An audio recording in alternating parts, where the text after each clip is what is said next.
नमस्कार दोस्तों, स्वागत है आप सभी का हमारे YouTube channel GS exam mentor में। और हम बात करेंगे केबीएस मैथ प्रैक्टिस सेशन की। इसमें हमने पहला वीडियो अपलोड कर दिया था।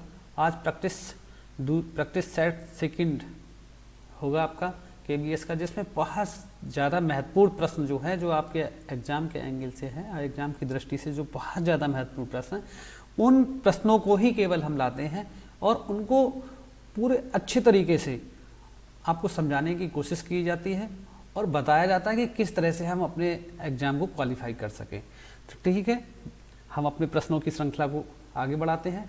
प्रश्न नंबर आज का जो पहला है वो ये है। पहला है कि क्वेश्चन को पहले हमें क्वेश्चन को पहले पढ़ लेना चाहिए आराम से। पहला है 250 मीटर लंबी एक रेलगाड़ी एक खंभे को 12 सेकंड में पार करती है, तो ट्रेन की गति कितने किलोमीटर प्रति घंटा होगी। तो यहाँ से देखिए लंबी है तो ये दूरी आ जाएगी d बराबर इसे 250 मीटर मान सकते हैं, मीटर लंबी ट्रेन होगी। अब समय एक खंभे को कितने सेकंड में पार करती है 12 सेकंड में, तो t बराबर कितना हो जाएगा आपका 12 सेकंड। तो ये हो गया।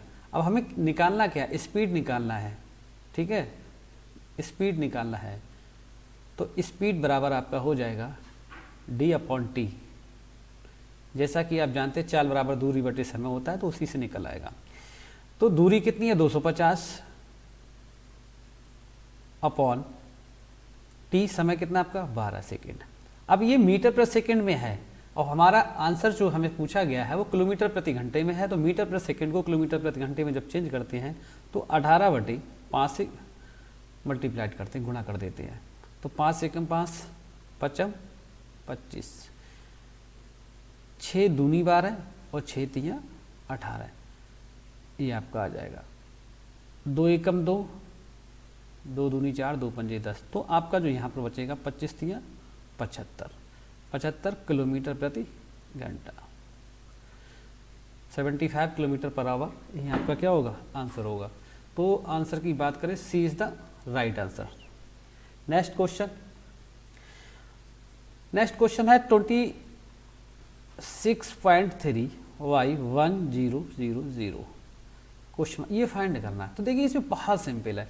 इसका क्या है कि देखिए इस तरह के क्वेश्चन कभी आ जाते तो हमें पेन उठाने की आवश्यकता नहीं होती, ऑप्शन से ही क्लिक कर दे। देखिए हम देख रहे हैं कि क्वेश्चन में ऊपर एक अंक के बाद दशमलव है लास्ट से।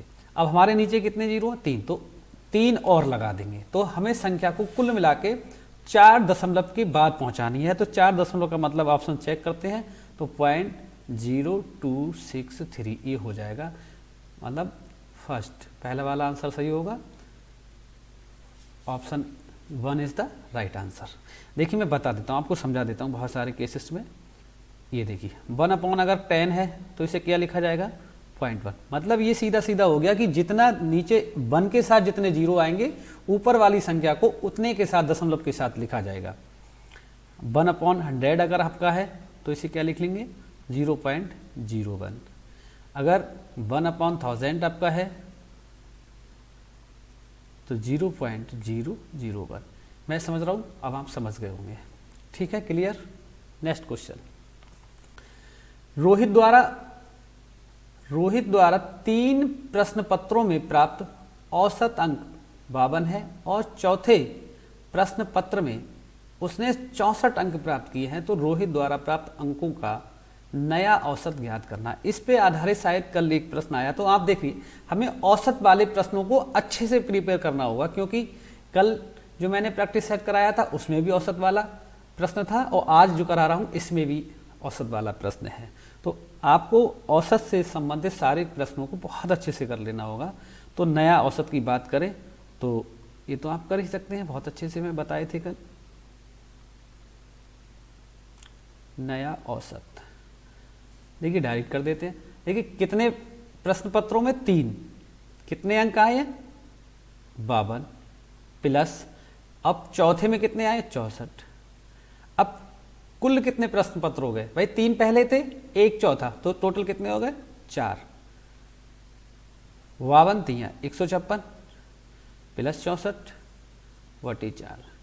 तो यहाँ से जोड़ लेंगे 6 4 10 और 6 5 11 और 1 12 और एक एक 2 बटी 4, 4 एकम 4 और ये 4 पंजे 20 और 4 पंजे 20, कितना आ जाएगा 55। 55 is the right answer, option 3 is the right answer. ठीक है, नेक्स्ट। अब देखिए क्या है, प्रतिवर्ष ये दे रखा है, प्रतिवर्ष साधारण ब्याज की किस दर से कोई धनराशि 40 वर्षों में स्वयं का 6 गुना हो जाएगी। तो देखिए सबसे पहले क्या है, मैं आपको बता दूं, सूत्र बताता हूं। एसआई साधारण ब्याज का जो फार्मूला होता है, साधारण ब्याज का जो फार्मूला होता है वो ये होता है मूलधन गुणा दर गुणा समय अपॉन 100, ये होता है। तो देखो मैं आपको बताऊं, इसमें ये कह रहा है कि यदि स्वयं का 6 गुना होता, अगर मान लो कि पहले हमारा मान P था, तो ये बढ़ के बाद में कितना हो जाएगा 6 गुना हो रहा है तो 6P। तो आप जानते हैं जो पहले मान होता है वो क्या कहलाता है, आपका मूलधन कहलाता है, ये मूलधन हो जाएगा आपका। और जो बाद में आता है वो क्या कहलाता है, आपका मिश्रधन कहलाता है, मिश्रधन कहलाता है। ये आप सभी जानते हैं। अब साधारण ब्याज की अगर बात करेंगे तो मिश्रधन और मूलधन में जो अंतर होता है, वही क्या कहलाता है, आपका साधारण ब्याज कहलाता है। आप समझ रहे हैं, मैं इतने आराम से अच्छे तरीके से बता रहा हूं कि आप अच्छे से समझ सकें। हालांकि 1 सेकंड में क्वेश्चन हो जाता, लेकिन मुझे लगा कि आपको बहुत अच्छे से बताना चाहिए। तो यहाँ पर 6P माइनस P बराबर कितना आ जाएगा, आपका 5P। तो ये आपका क्या होगा, साधारण ब्याज हो गया। तो यहाँ से सीधा सीधा हमें क्या जो निकालना है उसे दर निकालनी है। तो दर बराबर आपका आ जाएगा साधारण ब्याज इंटू 100 y मूलधन इंटू समय, ये हो गया। साधारण ब्याज कितना 6P आया इंटू 100 अपॉन, अब ये कितना मूलधन आपका कितना हो जाएगा P हो जाएगा, और समय टाइम आपका 40 वर्ष हो जाएगा। ये हो गया। देखिए P से P कैंसिल हो जाएगा, 0 से 0 कैंसिल हो जाएगा, 2 दूनी 4 और 2 पंजे 10। मतलब ये कह सकते हैं कि 12 पचम 25 बटे 2, 2 से भाग 2 एकम 2, 2 दूनी 4, 2 पंजे 10, 12.5। तो ये आपका ऑप्शन कौन सा हो गया, D 4 option is the right answer. ठीक है, नेक्स्ट। मनोज ने अपनी यात्रा 30 किलोमीटर 6 किलोमीटर प्रति घंटा की गति से और शेष 40 किलोमीटर की यात्रा 5 घंटे में पूरी की। पूरी यात्रा के दौरान उसकी औसत गति की है, तो हमें औसत गति नहीं है। देखिए औसत गति का जो फार्मूला होता है मैं आपको बता दूं, हमको औसत में क्या है कि फार्मूले ध्यान रखना है। औसत गति का जो फार्मूला निकल के आएगा वो ये आएगा, कुल दूरी बटी कुल समय, ये हो जाएगा आपका फार्मूला। ये आपका फार्मूला, लेकिन है क्या, हमें देखिए पहले कितना दूरी दे रखा है। पहले मान लो D1 30 किलोमीटर दे रखा है और चाल जो है, स्पीड जो है हमारी वो कितनी है 6 किलोमीटर पर आवर दे रखी। तो यहां से हम टाइम निकाल लें तो T1 आपका निकाल सकते हैं हम यहाँ से, D1 अपॉन S1, 30 बटे 6 कम 5 30, तो ये 5। तो पहली जो उसने 30 किलोमीटर की यात्रा 6 किलोमीटर प्रति घंटे की दर से की, तो उसने कितने समय में वो तय करी 5 घंटे तक। अब देखिए, अब फार्मूला लगाते हैं औसत गति का। औसत गति कुल दूरी, तो देखिए पहले जो है वो कितनी दूरी है आपकी, पहले D1 बराबर ये वाली 30 हो जाएगी, दूरी कितनी आ गई आपकी 30 किलोमीटर प्रति। अब बाद में ये शेष दूरी है, शेष कितनी दूरी उसकी, ये 40 किलोमीटर, कितनी है 40 किलोमीटर। तो कुल दूरी कितनी है 30 प्लस 40 अपॉन में। अब समय पहले हमने निकाल लिया समय t1 5 आ गया प्लस, अब दूसरे के लिए 40 किलोमीटर की यात्रा 5 घंटे में पूरी की है और दूसरे के लिए समय दे रखा है तो हम उसे 5 लिख लेंगे। 40 और 30 70, 5 और 5 10, 0 से 0 कैंसिल, 7 किलोमीटर प्रति घंटा मतलब 7 kilometre per hour. 4 option 4 is the right answer. Next देखिए इसमें पूछा निम्नलिखित में से न्यूनतम कौन सा है। देखिए इस टाइप के प्रश्न जो भी आएंगे मैं आपको बता दूं बहुत अच्छे तरीके से किस तरह से करना होता है। होता क्या है हम लोग इसमें गलती कर देते हैं, लेकिन और बहुत सारे बच्चे तो छोड़ आते हैं, जहाँ बटे की अपॉन की बात करी जाती है वो घबरा जाते हैं, फंस जाते हैं। लेकिन कोई दिक्कत, नो टेंशन, आज के बाद आप इस तरह के क्वेश्चनों को करेंगे बस देखते ही। देखिए 5/16,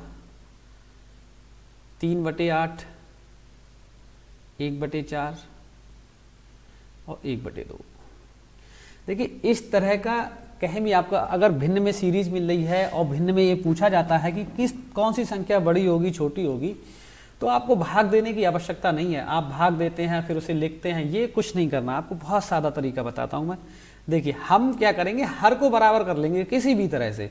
हम देख रहे हैं कि हर हमारा 16 है, सबसे बड़ा हर क्या है 16 है, तो हम सभी में 16 कर लो नीचे। देखिए यहाँ पे 2 से अगर ऊपर 2 से नीचे कर दें तो कोई दिक्कत, यहाँ 4 से ऊपर 4 से नीचे गुणा करेंगे और यहाँ 8 से ऊपर 8 से नीचे गुणा करेंगे। तो देखिए यहाँ पे क्या मान आ रहे हैं हमारे 5/16, 6/16, 4/16 और 8/16। देखिए साथी अब आप देख रहे हैं जब हमारे हर समान होंगे तो हमें नीचे देखने की कोई आवश्यकता ही नहीं। ऊपर जो संख्या छोटी होगी वो वाली भिन्न हमारी छोटी होगी और जो संख्या बड़ी है तो वो वाली भिन्न हमारी बड़ी होगी। अब इसमें पूछा क्या गया न्यूनतम, तो न्यूनतम कौन सी वाली आई 4/16।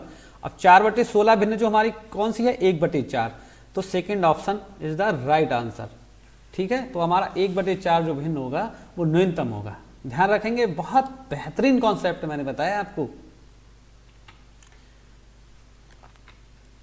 नेक्स्ट क्वेश्चन आपका 24% की छूट देने के बाद एक पुस्तक का विक्रय मूल्य 228 रुपये हो जाता है, अंकित मूल्य क्या होगा। तो देखिए 24% की छूट देने के बाद एक पुस्तक का विक्रय मूल्य 228 रुपये हो जाता है, तो अंकित मूल्य निकाला। तो देखिए छूट कितनी दी गई है, छूट की बात करेंगे। छूट 24% है तो इसका मतलब 100 - 24 तो कितना बचेगा 76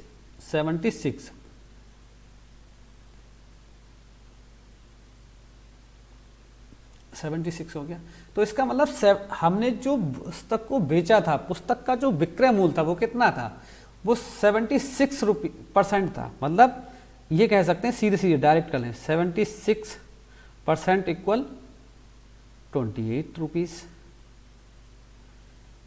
76 बन जा 76 3 जा 228 होता है, तो 1% इक्वल कितना आ गया आपका 3 रुपीज़। 1% इक्वल 3 रुपीज़ आ गया। तो अंकित मूल्य बताया, तो अंकित मूल्य कितना 100% पे होता है, 100 इधर कितना 100 से मल्टीप्लाइड और इधर भी 100 से 100 तिया 300। तो सीधे देखिए कितना अच्छे तरीके से बता दिए हैं, हम आपको बता नहीं सकते। तो ये कौन सा 4 is the option 4 is the right answer. 300 rupees उसका अंकित मूल्य जो होगा वो कितना होगा 300 होगा। नेक्स्ट क्वेश्चन, नेक्स्ट क्वेश्चन आपका है, देखिए इसको लिखते हैं, हम बताते हैं किस तरह से हल करेंगे। 56 माइनस 35 माइनस मतलब ब्रेकेट लगेगा 18 भाग 6 माइनस ब्रेकेट 18 माइनस 20 भाग 4 भाग 13 ये हो जाएगा। तो देखो इस तरह के जो प्रश्न हैं उन्हें सबसे पहले जो सबसे अंदर ब्रैकेट होगी उसको हल करेंगे, इसके बाद हल करेंगे। अंदर से हल करते हुए आएंगे बाहर की तरफ, ब्रैकेट को तोड़ते हुए, चीरते हुए, फाड़ते हुए आएंगे निकल के। 18 भाग 6 माइनस, अब यहाँ देखिएगा 18 माइनस, देखिए 20 जो माइनस का होगा 20 बटे कितना लिख सकते हैं 4, तो 4 से 20 को कर देंगे, 4 पंजे 20, तो 5 आ जाएगा आपका भाग 13। ये मैं पूरे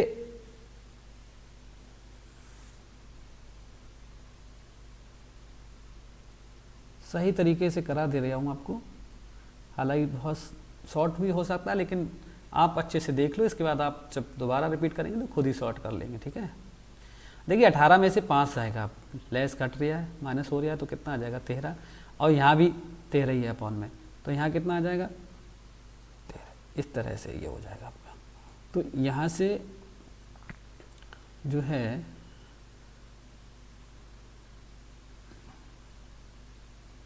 अब देखिए 56 माइनस 35 माइनस 18, देखिए 6 से भाग कर दीजिएगा, 6 3 18, 3 3 एकम 13 एकम 13, तो ये हो गया आपका फिर 56 माइनस 35 माइनस 2 बचेगा, ये हो गया आपका।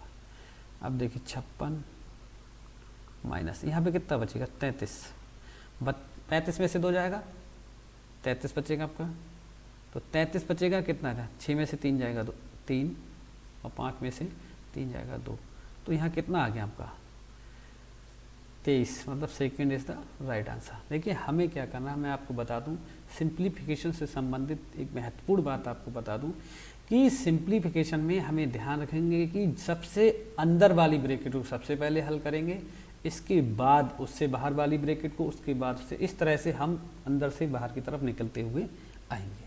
बकाया रूल्स आपको पता ही है। थैंक्स फॉर वाचिंग, हमारे वीडियो को देखने के लिए बहुत बहुत धन्यवाद, और हमारे चैनल को सब्सक्राइब और लाइक करना ना भूलें।